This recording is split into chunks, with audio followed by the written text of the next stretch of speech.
ओम शांति। 1/7/2022 के ईश्वरीय महावाक्य हैं। आज मीठे मीठे प्यारे प्यारे शिव बाबा ने कहा, मीठे बच्चे, तुम्हें मास्टर प्यार का सागर बनना है। कभी भी किसी को दुख नहीं देना है। एक दो के साथ बहुत प्यार से रहना है। प्रश्न है, माया चलते चलते किन बच्चों का गला एकदम घोंट देती है? उत्तर में बाबा ने कहा, जो थोड़ा भी किसी बात में संशय उठाते हैं, काम या क्रोध की ग्रहचारी बैठती तो माया उनका गला घोंट देती है। उन पर फिर ऐसी ग्रहचारी बैठती है जो पढ़ाई ही छोड़ देती है। समझ में ही नहीं आता कि जो पढ़ते और पढ़ाते थे वह सब कैसे भूल गया। बुद्धि का ताला बंद ही हो जाता है। गीते है तो प्यार का सागर है। ओम शांति। यह बाप की महिमा है और बच्चे जानते हैं कि भगत लोग तो ऐसे ही गीत गाते हैं। तुम बच्चे जानते हो कि बाप कितना प्यार का सागर है। सब पतितों को पावन बनाते हैं, सब बच्चों को सुख धाम का वर्षा देते हैं। तुम समझते हो हम वर्षा ले रहे हैं। आधा कल्प जब माया का राज्य है तो ऐसा प्यारा बाप नहीं होता है।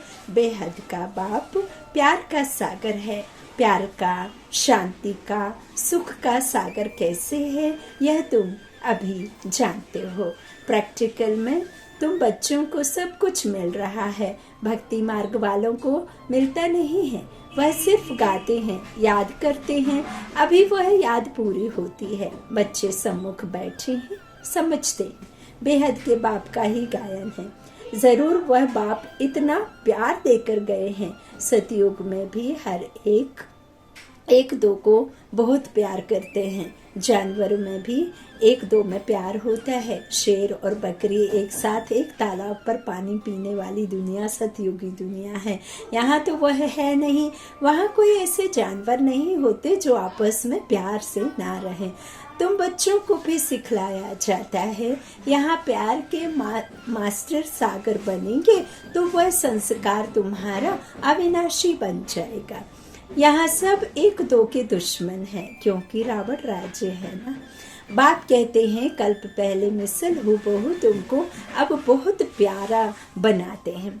कभी किसका आवाज सुनते हैं कि यह गुस्सा करते हैं तो बाप शिक्षा देंगे कि बच्चे गुस्सा करना ठीक नहीं है। इससे तुम भी दुखी होंगे, दूसरों को भी दुखी करेंगे। जैसे लौकिक बाप भी बच्चों को शिक्षा देते हैं, वह होते हैं हद का सुख देने वाले। यह बाप है बेहद का और सदा काल का सुख देने वाला। तो तुम बच्चों को एक दो को दुख नहीं देना चाहिए। एक दो को दुख देने से फिर सब दुख में बदली होता है ना। तो आधा कल्प बहुत दुख दिया है। रावण ने बहुत बिगाड़ा है। जो जिसके ऊपर चढ़ाई करते हैं उनको लूट लेते हैं। अब ही तुमको रोशनी मिलती है। यह ड्रामा का चक्र फिरता रहता है। अगर तुम ज्ञान के विस्तार को नहीं समझ सकते हो तो 2 अक्षर ही याद करो। बेहद के बाप से हमको यह वर्षा मिलता है। जितना जो बाप को याद कर कमल फूल समान पवित्र रहेंगे, अर्थात विकारों पर जीत पाएंगे, उतना वर्षे के अधिकारी बनेंगे। विकार भी अनेक प्रकार के हैं। श्रीमत पर ना चलना वह भी विकार है। श्रीमत पर चलने से तुम निर्विकारी बनते हो। माँ में कम याद करना है और कोई को याद नहीं करना है। बाप इन द्वारा कहते हैं, हे बच्चों, मैं आया हूँ। ब्रह्मा के मुख वंशावली है ना, तो सबको ले जाना हूँ, ले जाने वाला हूँ। तो बाबा कहते हैं, सबको ले जाने आया हूँ। हर एक धर्म में नंबरवार है। पॉप का कितना मान है। इस समय तो सब अंधश्रद्धा में ब्लाइंड फेथ है। तुम सिवाय एक बाप के और किसको मान दे नहीं सकते। सब आर्टिफिशियल हैं। इस समय सब पुनर्जन्म लेते लेते पतित बनते हैं। जो भी मनुष्य मात्र हैं उनको पिछाड़ी में पूरा पतित बनना ही है। पतित पावन नाम कहते हैं, परंतु डिटेल में समझते नहीं हैं। यह पतितों की दुनिया है तो उनका क्या मान होगा। जैसे पोप हैं, फर्स्ट सेकंड थर्ड में चलते आए हैं, उतरते आए हैं। उन्हों को नंबरवार दिखाते हैं। फिर भी वह नंबरवार ही अपना पद लेंगे। इस चक्र को तुम अच्छी रीति अभी जानते हो। यहाँ आते ही हैं बेहद के बाप के पास, जिससे वर्षा लेना है। साकार बगैर तो वर्षा मिलता नहीं है। अब साकार तो चाहिए, तो साकार बाबा ने आधार लिया, साकार में आए ब्रह्मतन में। तो बाप कहते हैं देहधारी को याद मत करो, ऊंचते ऊंच एक ही बाप को ही याद करना है। कितना बड़ा फरमान है। बच्चे मामेकम याद करो। देहधारी को याद किया तो उनकी याद से पुनर्जन्म फिर लेने पड़ेंगे। तुम्हारी याद की यात्रा ठहर जाएगी, विकर्म विनाश नहीं होंगे, बहुत घाटा पड़ जाएगा। धंधे में भी फायदा होता है, लेकिन बाबा कहते धंधे में फायदा भी होता है तो घाटा भी होता है। निराकार बाप को जादूगर सौदागर भी कहते हैं। तुम जानते हो दिव्य दृष्टि की चाबी बाप के हाथ में है। अच्छा, कुछ भी देखा, कृष्ण का दीदार किया, इससे फायदा क्या है? कुछ भी नहीं। यह तो ड्रामा चक्र को जानना पढ़ाई है ना। जितना बाप को याद करेंगे, चक्र को फिराएंगे तो ऊंच पद पाएंगे। अभी तुम बच्चे हमारे बने हो, याद आता है ना, हम आपके थे। हम आत्माएं परम धाम में रहती थी, वहाँ कहने की भी बात नहीं रहती है। ड्रामा अपने आप चलता रहता है, जैसे एक मछलियों का खिलौना दिखाते हैं ना, उसमें तार में मछलियाँ पिरोई जाती हैं, पिरोई रहती है ना, तो ऐसे या करने से धीरे धीरे नीचे उतरती हैं। वैसे जो भी आत्माएं हैं सब ड्रामा की तार में बंधी हुई हैं, चक्र लगाती रहती हैं। अब चढ़ती हैं फिर उतरने लगती हैं। तुम जानते हो अब हमारी चढ़ती कला है, ज्ञान सागर बाप आया हुआ है। चढ़ती कला फिर उतरती कला को तुम जान गए हो, कितना सहज। उतरती कला कितना टाइम लेती है, फिर कैसे चढ़ती कला होती है तुम जानते हो। बाप आकर पलटा देते हैं। पहले पहले है आदि सनातन देवी देवता धर्म, फिर दूसरे धर्म आते रहते हैं। तुम बच्चे जान चुके हो कि हमारी चढ़ती कला है। उतरती कला पूरी हुई, तमो प्रधान दुनिया में बहुत दुख है। यह तूफान आदि तो कुछ भी नहीं है। तूफान तो ऐसे लगेंगे जो बड़े बड़े महल गिर जाएंगे। बहुत दुख का समय आने वाला है, सबकी कयामत का समय है। बाबा कहते हैं यह विनाश का समय है। हाय हाय त्राही त्राही करते रहेंगे, सबके मुख से हाय राम ही निकलेगा। भगवान को ही याद करेंगे। फांसी पर चढ़ते हैं तो भी पादरी आदि कहते हैं गॉड फादर को याद करो, परंतु जानते नहीं, अपनी आत्मा को भी यथार्थ रीति नहीं समझते। मैं आत्मा क्या चीज हूँ, क्या पाठ बजाता हूँ, कुछ जानते नहीं है। आत्मा है कितनी छोटी, कहते हैं स्टार मिसल छोटी है, आत्मा बहुत छोटी है ना।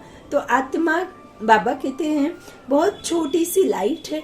मिसल किसके मिसल है? बिंदी मिसल सफेद लाइट है, सफेद लाइट है आत्मा। उनको दिव्य दृष्टि बिगर कोई देख ना सके, क्योंकि इन स्थूल नेत्रों से उसे देखा जा नहीं सकता, उसे समझा जा सकता है बस। और वो भी आए तब परमात्मा फिर हमें इस त्रिनेत्र का राज समझाए। तो हमें समझना ईश्वर को भी है और इस दिव्य दृष्टि को भी, ज्ञान चक्षु को भी, और इसी ज्ञान चक्षु से फिर तीनों कालों चारों युगों का भी हमें चक्र लगाना है। 84 के चक्र को इस दिव्य दृष्टि से ही हम लगा सकते हैं। अच्छा, तो बाबा कहते दिव्य दृष्टि बिगर कोई देख ना सके आत्मा को। अगर देखते भी हैं तो समझ में नहीं आता है, सिवाय ज्ञान के कुछ भी समझ में नहीं आता। साक्षात्कार तो ढेर होते हैं, यह कोई बड़ी बात नहीं है। यहाँ तो बुद्धि से समझ सकते हो। बाबा यथार्थ रीति ही समझाते हैं, और कोई की बुद्धि में यह बात नहीं है कि हमारी आत्मा में 84 जन्मों का पाठ निधा हुआ है। जो ब्राह्मण बच्चे बनते हैं उन्हों को ही बाप समझाते हैं, और उन्हों के ही 84 जन्म होते हैं। दूसरे कोई की बुद्धि में बैठेगा नहीं, दूसरे कोई की बुद्धि में यह बात बैठ ही नहीं सकती ना। बाबा कहते तुम एक्यूरेट समझते हो कि 84 जन्म का चक्र है। पहले गायन है ब्राह्मणों का, मुख वंशावली ब्राह्मण है ना, यह और कोई नहीं जानते। ब्रह्म कुमार कुमारियां ऑर्डिनरी बात हो गई हैं, कोई भी समझते नहीं है यह संस्था क्या है, यह नाम क्यों पड़ा है। प्रजापिता ब्रह्मा नाम डालने से फिर क्यों का प्रश्न निकल ही जाएगा। तुम कह सकते हो शिव बाबा के बच्चे सब भाई भाई हैं, फिर प्रजापिता ब्रह्मा के बच्चे ब्रदर्स सिस्टर्स हैं। यह समझने से फिर प्रश्न नहीं आएगा। बरोबर ब्रह्मा द्वारा तुम पतित से पावन बन रहे हो। यह जो रक्षा बंधन आदि मनाया जाता है, यह पुरानी रस्म चली आती है। अभी तुम अर्थ को समझते हो। जो भी यादगार है सबका तुमको इस समय ज्ञान मिलता है। सतयुग में थोड़े ही रामनवमी मनाएंगे, वहाँ मनाने की बात ही नहीं रहती, वहाँ तो ज्ञान रहता ही नहीं।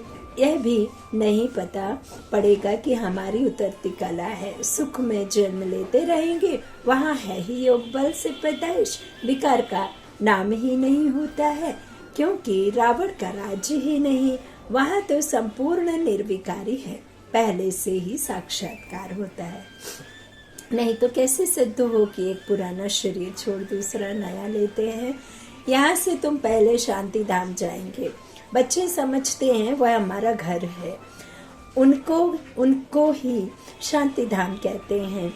वह तो हमारा अथवा बाप का घर है। जिस बाप को याद करते हैं, शांति के लिए सुख के लिए पुकारते हैं, पावन बनाने के लिए पतित पावन बाप को पुकारते हैं, वह परम धाम शांति धाम का निवासी है और हम भी वहाँ की हैं। इसीलिए तो हम पुकारते हैं, तो बाप को याद करते हैं। बाप से ही बिछड़े हैं इसलिए याद करते हैं। सुख में तो बाप भी याद नहीं आते हैं, है ही सुख की दुनिया। बाबा अपने धाम में रहते हैं, जैसे कि वानप्रस्थ में चले जाते हैं, निर्वाण धाम शांति धाम में आराम पे रहते हैं। दुनिया में तो जब बूढ़े होते हैं तो वानप्रस्थ ले लेते हैं, लेकिन परम पिता परमात्मा को बूढ़ा थोड़े ही कहेंगे। बूढ़ा व जवान शरीर होता है, आत्मा ना छोटी होती ना बड़ी होती, आत्मा तो वही है। आत्मा का कोई रंग रूप वेशभूषा नहीं है। आत्मा में माया का परछाया पड़ता है। तुम सब कुछ जान गए हो, आगे नहीं जानते थे। रचना का राज बाप ने समझाया है। तुम बच्चे सामने बैठे हो, उनकी महिमा बहुत है। प्रेसिडेंट है, प्राइम मिनिस्टर है, सबको अपना अपना पार्ट मिला हुआ है। बाप ऊंचते ऊंच गाया जाता है, तो जरूर हमको ऊंचते ऊंच वर्षा मिलना चाहिए ना। कितनी समझ की बात है। जैसे बाप समझाते हैं, बच्चों को भी समझाना है। पहले बाप का परिचय देना है, वर्षा भी बाप से मिलता है। तुम्हारा है प्रवृत्ति मार्ग, तो बुद्धि में चक्र फिरना चाहिए। सर्विस जरूर करनी है, दिन प्रतिदिन बहुत सहज होता जाएगा, तब तो प्रजा वृद्धि को पाएगी ना। सहज मिलने से सहज निश्चय हो जाएगा। नए नए अच्छे उछलने लग पड़ते हैं, पूरा निश्चय बैठ जाता है। नंबरवार पुरुषार्थ अनुसार सबका पाठ चल रहा है। हर एक सच्ची कमाई करने का पुरुषार्थ कर रहे हैं। सच्ची और झूठी कमाई में फर्क तो रहता है ना। सच्चे रत्न दूर से ही चमकते हैं। आजकल मनुष्यों को पैसे रखने की कितनी मुसीबत है, कहाँ छिपावे, कहाँ रखें। धन पड़ा होगा, समय ऐसा आएगा जो कुछ कर नहीं सकेंगे। तुम बच्चों का भी नंबरवार बुद्धि का ताला खुलता जाता है। कहाँ न कहाँ ग्रहचारी बैठती है, तो कोई न कोई संशय आ जाता है। पढ़ाई ही छोड़ देते हैं, समझ में ही नहीं आता। हम तो पढ़ते थे, पढ़ाते थे, अब क्या हो गया है। थोड़ा भी संशय आने से गला ही घुट जाता है। बाबा में संशय हुआ, विकार में गए तो एकदम से गिर पड़ते हैं। काम और क्रोध सबसे बड़े दुश्मन है, एक महाशत्रु एक शत्रु। मोह भी कम नहीं है। ऐसे नहीं कि सन्यासियों को अपनी लाइफ की स्मृति नहीं रहती होगी। क्यों नहीं रहती होगी? सब स्मृति रहती है। ज्ञानी तू आत्मा बच्चे इशारे से ही समझ जाते हैं, कैसे भोग लगाते हैं, कौन आते हैं, क्या होता है। सेकंड बाय सेकंड ड्रामा चलता रहता है। ड्रामा में मूंद है, जो कल्प पहले हुआ था वही करेंगे, इमर्स होगा। ड्रामा का पार्ट सेकंड बाय सेकंड खुलता जाता है। मुख्य है बाप की याद, जिससे विकर्म विनाश होंगे। जितना बाप की याद में लगे रहते उतना विकर्म विनाश होते रहते। नहीं तो बाप धर्मराज रूप में साक्षात्कार कराएंगे। अभी भी बोध है जो चलते चलते अनेक भूलें करते रहते हैं, बताते नहीं है। नाम बहुत अच्छा है, परंतु बाप जानते हैं कि कितना कम पद हो पड़ता है, कितनी ग्रहचारी रहती है। उल्टे विकर्म करके बाप से छिपाते रहते हैं। सच्चे के आगे कोई बात छिप नहीं सकती। तुम्हारा सब ऊपर में नुधा हुआ है। अंतर्यामी बाबा तो वह है ना। समझना चाहिए, हम छिपाकर विकर्म करते हैं तो बहुत सजा खानी पड़ेगी। हम ब्राह्मण निमित्त बने हैं संभालने के लिए। हमारे में ही यह आदत है तो ठीक नहीं। स्कूल में टीचर की रिपोर्ट होती है तो प्रिंसिपल बड़ी सभा बीच उनको निकाल देते हैं, तो बहुत डर रखना चाहिए। तुमको याद एक शिव बाबा को करना है। बाबा कहते हैं मामी कम याद करो, तुमको तो बाप के पास जाना है, उनको याद करना है और स्वदर्शन चक्र फिराना है। और कोई को याद करेंगे तो तुम्हारी रूहानी यात्रा बंद हो जाएगी। अच्छा, मीठे मीठे सिकिलाधे बच्चों प्रति माता पिता बाप दादा का याद प्यार और गुड मॉर्निंग। रूहानी बाप की रूहानी बच्चों को नमस्ते। हम रूहानी बच्चों की रूहानी माता पिता बाप दादा को याद प्यार और गुड मॉर्निंग। शुक्रिया बाबा, मीठे बाबा, प्यारे बाबा, सबका साथी, सबका सहारा, मेरा बाबा, मेरा बाबा। धारणा के लिए मुख्य सार पहला बाबा ने कहा, माया की ग्रहचारी से बचने के लिए सच्चे बाप से सदा सच्चे रहना है। कोई भी भूल कर छिपाना नहीं है, उल्टे कर्मों से बचकर रहना है।